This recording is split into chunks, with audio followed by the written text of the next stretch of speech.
Okay, Brian, jou personal best 220 het jy nou al 'n paar keer bereik. Jy het my nou net verduidelik, sê gou vinnig vir ons, hoe werk jou plan vir die res van die jaar, waartoe mik jy?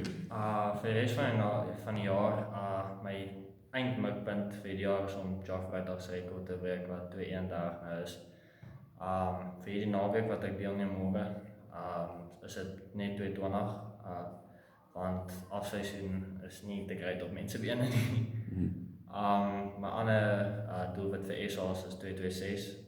Dis wanneer ek my piek wil bereik.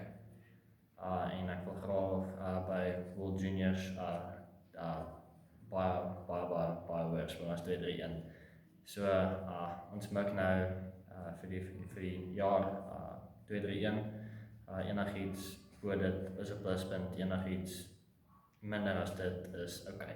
Okay, die Wêreld Juniors is in Augustus, so jy mik vir 2:31 en hoor van daar af. Van daar af. Okay, net so vinnig agtergrond, jy sê jy het op eers by graad graad 9 rond begin spring. En jou vordering van daar af is omtrent hoeveel? 30 cm?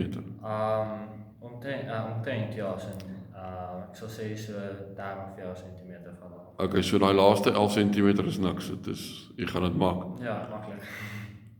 Okay, ons sal jou dophou en alle voorspoed en ons hoop jy val daai doelwitte een vir een. En ons hoop ons sien jou, jy sê 2024 by die Olympiese spele. Ja, dis die doel. Alle sterkte, ons skou jou dop.